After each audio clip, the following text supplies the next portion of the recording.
Thank you, eagle-eyed viewer Dan, yesterday for noticing that this episode is actually without audio. So today it's with. I hope it's all the better for it, but you never can really tell.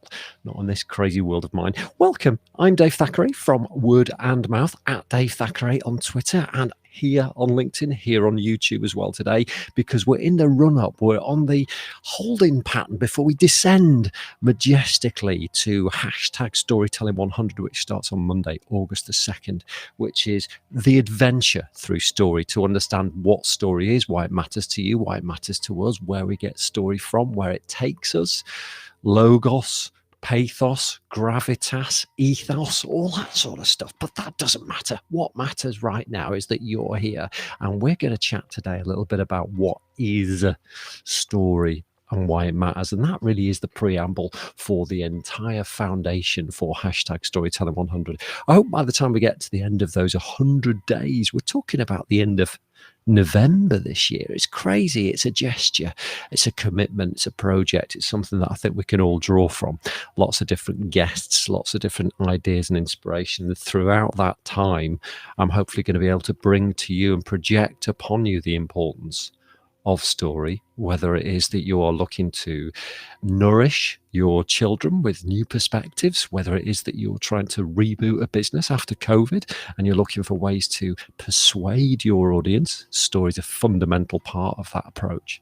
Or whether it is that you're just trying to get more members, you're trying to grow a community for whatever purpose. Maybe you're litter picking on the beach and numbers are down. I know here in Southport, we've closed car parks because COVID has swept through the lifeboat community, which is crazy, inconceivable. So they'll be wanting to bounce back, not just with the rubber and the inflation, but also lots more people, lots more donations to get them back on the feet. So story is a fundamental part of that. I'm going to start off quickly by having a quick look at my newsletter in progress and a guy called Dan Harmon, who created the Story Circle. Bit of a preamble again, a bit of backstory about Dan. Dan's from Rick and Morty. He's one of the writers there, one of the funniest animated series on record. You can imagine Toy Story, but better. Rick and Morty's great. Rick and Morty for me is up there with the pantheon of greats like Family Guy,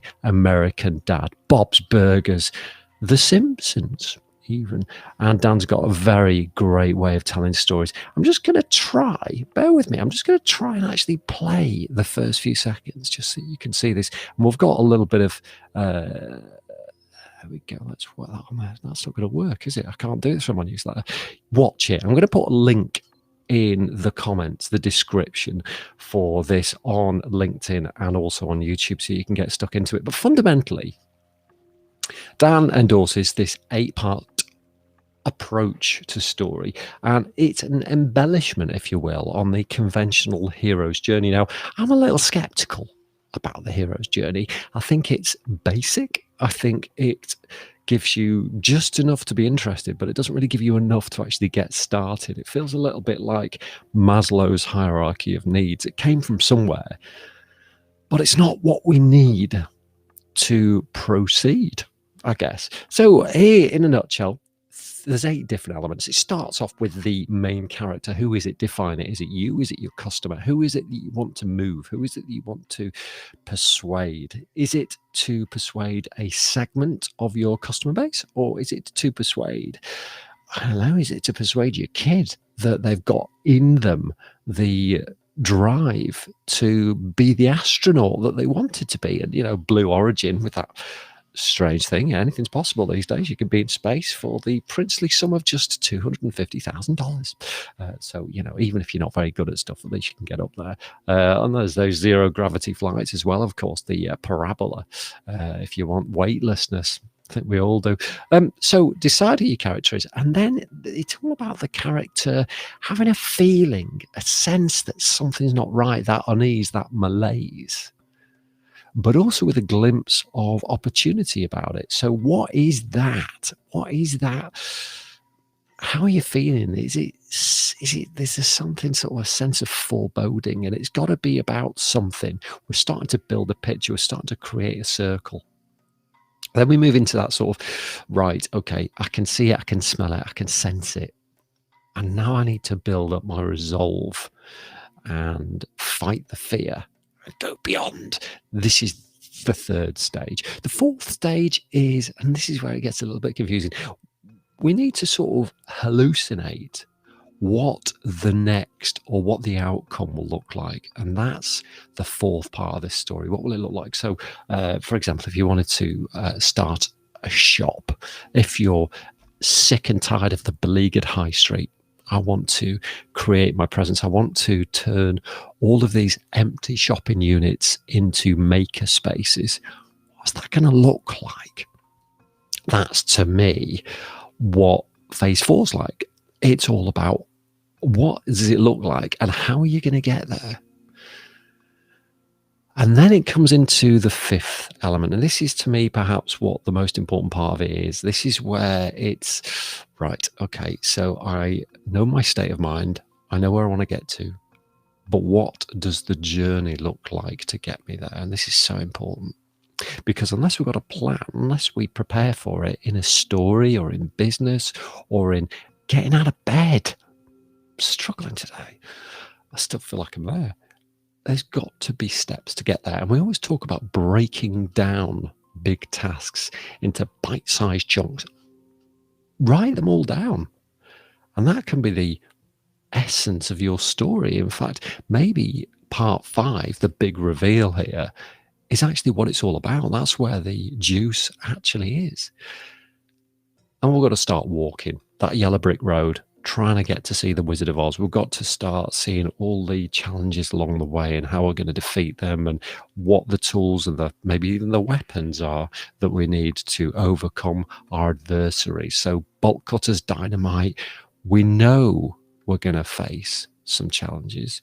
We know there's going to be some adversaries and inconveniences and obstacles that we need to overcome, but we're ready for it. We're here for the challenge. We've got a dog in the fight now, and we want to get there. And when we get there, we're at point 7. That's when we can celebrate. That's when the victory lap is upon us. We've planned meticulously. We've had a sense of what the evolution of the character looks like. And finally, the character is manifesting those characteristics. It's now in a position where it's ready to revolt against the past and celebrate the new, and the homecoming begins. And lastly, point 8 is, right, okay, here's what I now look like, and here's time to relish and start maybe even the cycle again. I'm back home. And look how different it is. Hey, honey, I'm home. That's the 8 parts, if you like, of story. And I think that's something that's really important for all of them. I'm going to switch that bad boy off now. There we go. Okay, so just to sort of recap for me story, and I'll tell you what I'm going to do. I'm just going to show you this. Let me just pop another screen on, which is here. Okay, great. Story fundamentally in any aspect is about changing someone's perception or habits or attitude, philosophy, their state, their form. And if you look at the best storytellers, whether you go to TED or whether you just see people in a bookshop and they're telling a story, that moment of epiphany is repeated over and over and over in the audience. There are stages. There was a great guy, an educator who went to TED, Ken, I can't remember his surname, shocking of me, who chunked down his presentation into moments of inspiration. And so you can chart those senses along the way. And I think when you're telling a story, tone and voice is really important. You may want to slow things down. You may want to speed things up. You may want to appear very authoritative, or you might want to appear light and bouncy, depending on the points in the story that desire and demand your audience to react in different ways. That's such a critical part of storytelling, whether you're storytelling on a page. So when I'm talking about the way that you express yourself, and whether you're going to start getting all this is not I don't believe it. Or you're going to start going, yeah, it was great, yeah, brilliant, thanks, Cliff Richard. Sorry about that. Right, you can do all these things in text. It's not about vocal range. It's about the words you use. Words are a perfect replacement for the mannerisms that you would use face-to-face on a video. There are friendly words. There are furrowed words. There are ambient words. There are excitable words. There are angry words. And you can manifest those. So it doesn't matter what the format is, what the platform is. Everything that you write, everything that you say, everything that you do is a story. And if you're writing a privacy policy for a website, it's a story. You still need to take the user on a journey, and that is what the story is all about. Journeys from one state to another. And if you're going to compel people, captivate people, you need a story to reinforce it. And we're going to go into so much detail about this in the future, starting next week.